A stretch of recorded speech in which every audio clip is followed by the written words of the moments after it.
So, Luther is now an excommunicated preacher, but one, even though there's an edict against him, is not actually being killed by anybody. And so he has to think about living.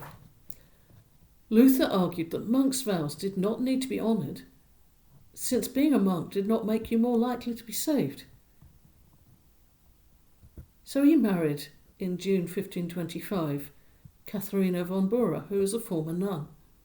She was 26, Luther was 41 when they married. The now Elector John the Steadfast gave the couple the former monastery where Luther had lived when he first came to Wittenberg as their family house. Luther began to organise the church in the area.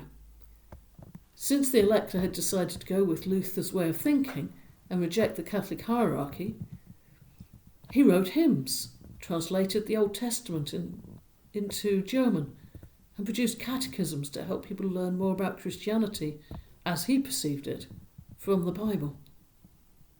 In time he debated with other reformers, in particular at the Marburg Colloquy in 1529, which had been called by Philip I, who was the Landgrave of Hesse, to try and find uniformity among the reformers. It ended in agreement on all points apart from the nature of the sacraments, and that's something we'll look at in a later session. In 1526, as more people were following the views of reformers, it was decided by the Imperial Diet to permit toleration of the different views of religion, with each region's religious view being determined by the prince, duke, or whatever title the leaders had. However, in the face of the onslaught of the Turks, the Holy Roman Emperor Charles V became concerned at the splits caused by the differences and feared they would weaken the empire. He was probably also petitioned hard by those loyal to the Pope, and so he called a diet at Speyer. But he didn't go to it himself. He sent his regent Ferdinand, and on reflection sent instructions to Ferdinand to seek conciliation. Perhaps these instructions didn't arrive, or perhaps Ferdinand just ignored them.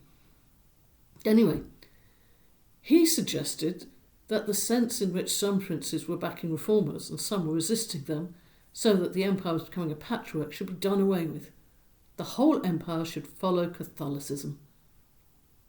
A formal protest was made by the Lutheran members of the Diet, and they resisted any measure of the Diet which were contrary to the word of God, their consciences, and the Diet of 1526. And the princes who signed the protest were the original Protestants. In time, all those who followed the reformers became known as Protestants. From 1531, Luther's health declined, and he preached his final sermon on the 15th of February 1546 at Eisleben, where he'd been born. He died 3 days later on the 18th of February 1546.